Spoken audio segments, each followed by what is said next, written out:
Tuesday. In today's Gospel, God made the leader perfect through suffering. Jesus, the Son of God, not only shared our human life, he also went through being rejected, betrayed, suffered the worst suffering, and died. He went down to the depths of what it involves in being fully human. It was through suffering that he saved the world. Let us not be afraid of suffering, because we know Christ has conquered suffering and given us life everlasting. God will not look you over for medals, degrees, or diplomas, but for scars. Albert Hubbard. இயேசுவே உந்தன் வார்த்தையால் வாழ்வு வளம் பெறுமே. நாளுமே அன்பு பாதையில் கால்கள் நடந்திடுமே. தேவனே உந்தன் பார்வையால் என்னுள்ளம் மலர்ந்திடுமே. இயேசுவே என் தேவனே உன் வார்த்தை ஒளிர்ந்திடுதே. இயேசுவே உந்தன் வார்த்தையால் வாழ்வு வளம் பெறுமே.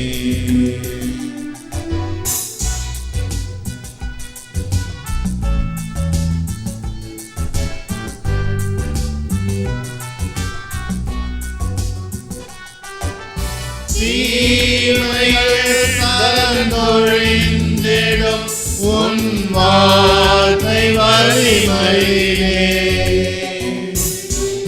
பகைமையும் சுயநலங்களும் இங்கு வீழ்ந்து ஒழிந்திடுமே. நீதிமையும் அன்பு நேர்மையும் பொங்கி நிறைந்திடுதே.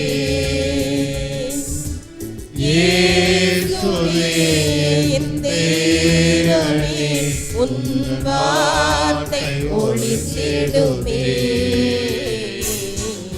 இயேசுவே உந்தன் வார்த்தையால் வாழ்வு வளம் பெறுமே. நாளுமே அன்பு பாதையில் கால்கள் நடந்திடுமே. மீட்பை தொடங்கி வழி நடத்துபவரை துன்பங்கள் மூலம் நிறை உள்ளவராக்கியது தகுதியே.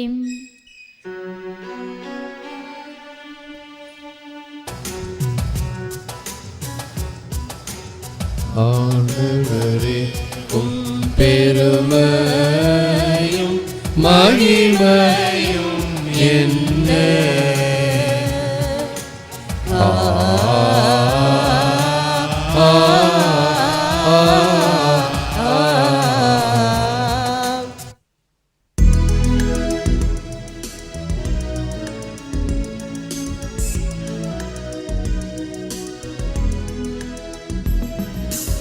அல்லேலூயா அல்லேலூயா அல்லேலூயா அல்லேலூயா அல்லேலூயா அல்லேலூயா அல்லேலூயா அல்லேலூயா. கடவுளின் வார்த்தையை நீங்கள் எங்களிடமிருந்து கேட்டபோது அதை மனித வார்த்தையாக அல்ல, கடவுளின் வார்த்தையாகவே ஏற்றுக்கொண்டீர்கள். அல்லேலூயா. ஆண்டவர் உங்களோடு இருப்பாராக. உம்மோடும் இருப்பாராக. புனித மார்க் எழுதிய நற்செய்தியிலிருந்து வாசகம். ஆண்டவரே உமக்கு மகிமை. ஓய்வு நாட்களில் இயேசு தொழுகை கூடத்திற்கு சென்று கற்பித்து வந்தார். அவருடைய போதனையை குறித்து மக்கள் வியப்பில் ஆழ்ந்தார்கள். ஏனெனில் அவர் மறைநூல் அறிஞரை போலன்றி அதிகாரத்தோடு அவர்களுக்கு கற்பித்து வந்தார். அப்போது அவர்களுடைய தொழுகை கூடத்தில் தீ ஆவி பிடித்திருந்த இருவர் இருந்தனர். அவரை பிடித்திருந்த ஆவி, நாசரேத்து இயேசுவே, உமக்கு இங்கு என்ன வேலை? எங்களை ஒழித்து விடவா வந்தீர்? நீர் யார் என எங்களுக்கு தெரியும். நீர் கடவுளுக்கு அர்ப்பணமானவர் என்று கத்தியது. வாயை மூடு, இவரை விட்டு வெளியே போ என்று இயேசு அதனை அதட்டினார். அப்பொழுது அத்தீ ஆவி அம்மனிதருக்கு வலிப்பு உண்டாக்கி பெருங்கூச்சலிட்டு அவரை விட்டு வெளியேறிற்று. அவர்கள் அனைவரும் திகைப்புற்று, இது என்ன? இது அதிகாரம் கொண்ட புதிய போதனையாயிருக்கிறதே. இவர் தீ ஆவிகளுக்கும் கட்டளையிடுகிறார், அவையும் இவருக்கு கீழ்ப்படுகின்றனவே என்று தங்களிடையே பேசிக்கொண்டனர். அவரை பற்றிய செய்தி உடனே கலிலேயாவின் சுற்றுப்புறமெங்கும் பரவியது. இது கிறிஸ்து வழங்கும் வாழ்வு தரும் நற்செய்தி. கிறிஸ்துவே உமக்கு புகழ். He gives orders even to the unclean spirits and they obey him. இவர் தீ ஆவிகளுக்கும் கட்டளையிடுகிறார், அவையும் இவருக்கு கீழ்ப்படுகின்றனவே. இயேசுவின் அன்பான சகோதர சகோதரி, அன்பான பிள்ளைகளே, அன்பான தொலைக்காட்சி விசுவாசிகளே, faith is mighty but without love it profits nothing. The devils confessed Christ but lacking charity it availed nothing. Saint Augustine. விசுவாசம் பெரிது, ஆனால் அன்பில்லாமல் ஒன்றும் பயனில்லை. இயேசுவை பற்றி அறிந்திருக்கலாம், தெரிந்திருக்கலாம் பல வகையில். ஏன் இன்னும் இயேசுவின் கூடவே இருந்திருக்கலாம் அப்போஸ்தலர்களைப் போல.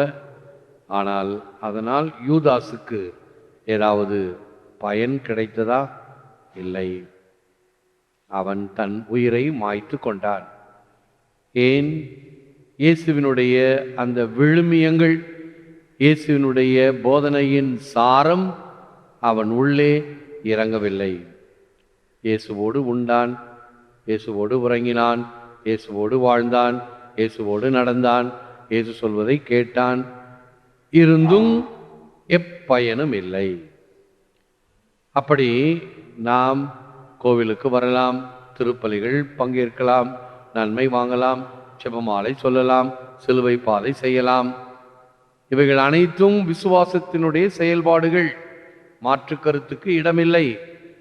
ஆனால் இவைகள் சுத்த கருத்தோடு, விசுவாசத்தின் அன்பின் பெருக்கோடு செய்யப்படவில்லை என்றால் அனைத்தும் வீண். ஆகவே இன்று அலகைகள் இயேசுவை அறிவித்தன, ஆனால் அன்பில்லாமையால் ஒரு பயனும் பெறவில்லை.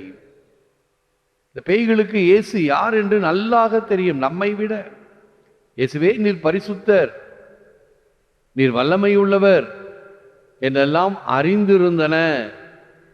ஆனால் இயேசுவை அவர்கள், அந்த அலகைகள் ஏற்றுக்கொள்ளவில்லை.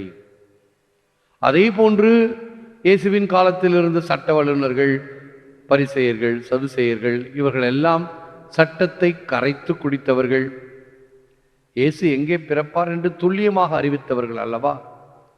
பெத்லகேமிலே பிறப்பார், யூதாகுலத்திலே பிறப்பார், கன்னியின் மகனாக பிறப்பார் என்றெல்லாம் தீர்க்கதரிசிகள் கூறியதை எல்லாம் தெரிந்து வைத்திருந்தும் இயேசு பிறந்தபோது இந்த ஞானிகள் சென்று பார்த்தார்கள், இடையர்கள் சென்று பார்த்தார்கள்.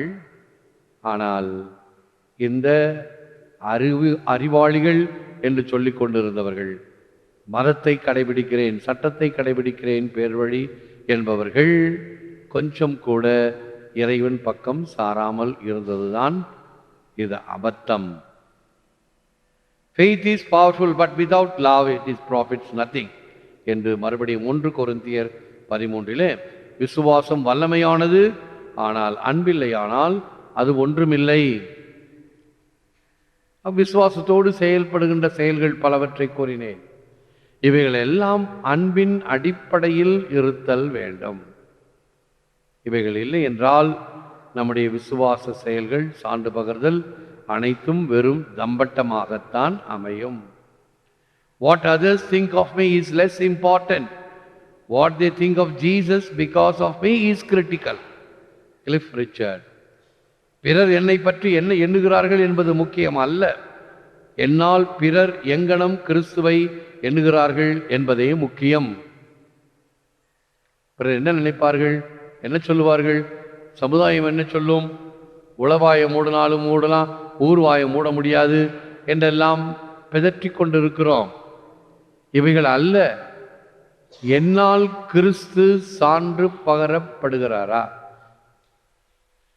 இப்பொழுதெல்லாம் நாம் சாலையில் பயணம் செய்யும் பொழுது யாரெல்லாம் ராங் சைடில் வராங்களோ, யாரெல்லாம் குறுக்கில் போய் தொந்தரவு கொடுக்குறாங்களோ, யாரெல்லாம் கொஞ்சம் கூட சாலை விதிகளை மதிக்காமல் இருக்கிறார்களோ அவர்களுக்காக ஒரு சிறு ஜெபம்.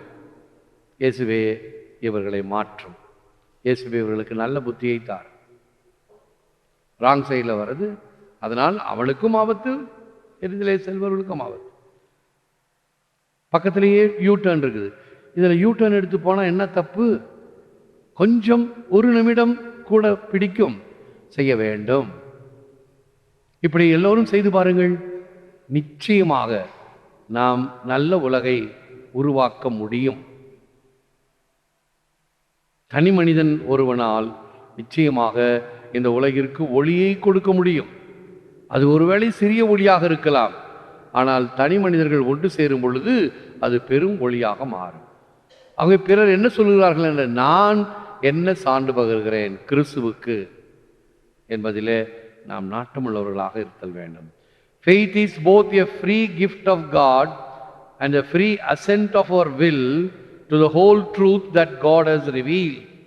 To live, grow and persevere in the faith to the end, we must nourish it with the word of God. கடவுள் வெளிப்படுத்திய முழு உண்மையை விசுவசிப்பது கடவுளின் இலவச கொடை, எனது எண்ணத்தின் சமர்ப்பணம். கடவுள் எனக்கு இந்த விசுவாசத்தை கொடுத்திருக்கிறார், இலவசமான கொடை, ஃப்ரீ கிஃப்ட், கிராட்டியூட்டஸ் கிஃப்ட். அது என்னுடைய எண்ணத்தில் சமர்ப்பணமாக அதை நான் ஏற்றுக்கொள்ளுதல், அந்த விசுவாசத்தில் வாழ வளர நிலைத்து நிற்க இறை வார்த்தையால் விசுவாசத்தை பேண வேண்டும்.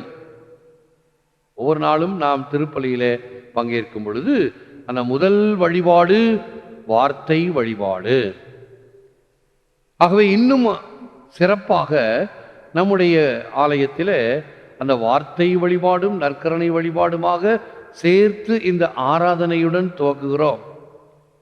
ஆண்டவருடைய பிரசன்னம் ஒளியை தருகிறது.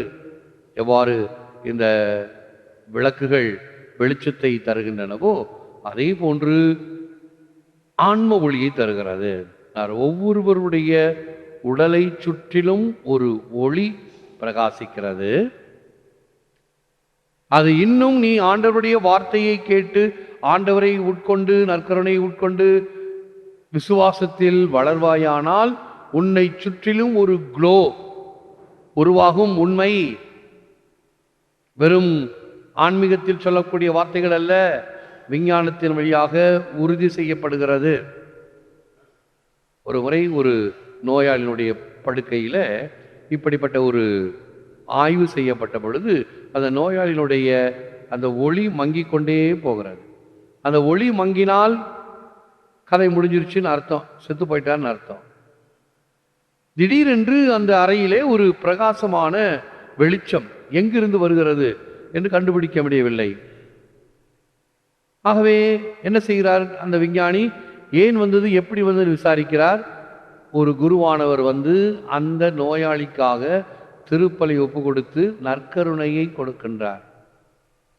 அந்த நற்கருணையை ஏற்படுத்திய வெளிச்சம், அந்த நற்கருணையை வாங்கிய நோயாளி, அந்த க்ளோ, அந்த வெளிச்சம் கொஞ்சம் கொஞ்சமாக அவர் உடலை சுற்றி வருகிறது. இது எப்படி சாத்தியம்? அடுத்த நாள் வேறொரு குருவானவரை வரவழைக்க வேண்டும். ஒருவேளை இவரிடம் ஏதோ சக்தி இருக்கிறது, இப்படி கொடுக்கலாம் என்று நினைத்து வேறொரு குருவானவரை வரவழைத்து அன்றைக்கும் திருப்பலி நற்கருணை கொடுக்கப்படுகிறது.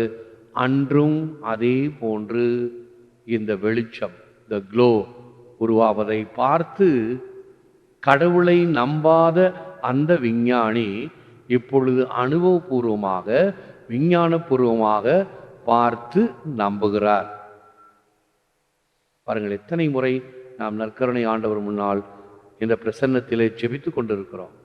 அந்த ஒளியானது நம் உள்ளத்தில் வந்து தங்க, அதில் வாழ அவருடைய வார்த்தைகள், அவருடைய பிரசன்னம், அவருடைய உணவு நமக்கு ஒளியை தருகிறது. எனவே இத்தகைய பின்னணியில் ஜெபிப்போம், முழந்தாள் இருப்போம். Lord Jesus, your word is power and life. May I never doubt your saving love and mercy and the power of your word to bring healing and deliverance to those in need. ஆண்டவராகிய இயேசுவே, உமது வார்த்தையே வாழ்வும் சத்தியும். உமது காக்கும் அன்பையும் இரக்கத்தையும் தேவையில் இருப்போருக்கு நற்சுகத்தையும் விடுதலையும் தருகிறது என்பதை ஒருபோதும் தளராமல் நம்புவேனாக. விசுவாச வாழ்க்கைக்கு சான்று பகர்களாக இருக்க செய்திருளும். எதை நாங்கள் நம்புகிறோமோ விசுவசிக்கிறோமோ அதை வாழ்ந்து காட்ட வேண்டிய மனத்திடனையும் மனத்தெளிவையும் மனத்துணிவையும் தாரும். ஏற்று வரமருளும் இறைவா, காக்கும் கரங்களினால். ஆமென், ஆமென்.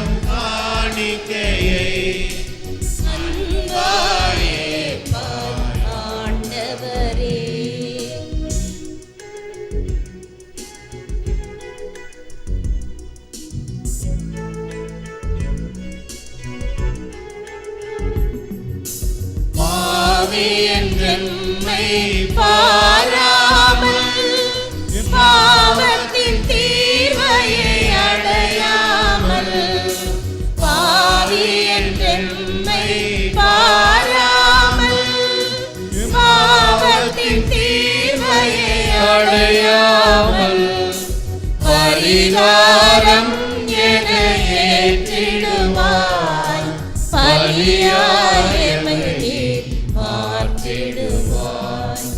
அடியோர் யாம் தரும் காணிக்கையை அன்பாயேற்பாய் ஆண்டவரே. ஜெபிப்போமாக. நல்லோயனாகிய இயேசுவே, ஆடுகளாகிய நாங்கள் நிறைவான வாழ்வடைய உமது உடலையும் இரத்தத்தையும் உணவாக எங்களுக்கு தந்தீர். இந்த உமது உணவால் புது வாழ்வு பெற்ற நாங்கள் உமக்கேற்ற நெறியில் நடந்து தகுந்த பணிபுரிய செய்தருளும். என்றென்றும் வாழ்ந்து ஆட்செய்கின்றவர் நீரே. ஆமென். ஆண்டவர் உங்களோடு இருப்பாராக. உம்மோடும் இருப்பாராக. இல்லாமல்ல இறைவன் பிதா சுதன் பரிசுத்தாவி உங்களை ஆசீர்வதிப்பாராக. ஆமென். சென்று வாழுங்கள், திருப்பலி நிறைவேறிற்று. இறைவா உமக்கு நன்றி.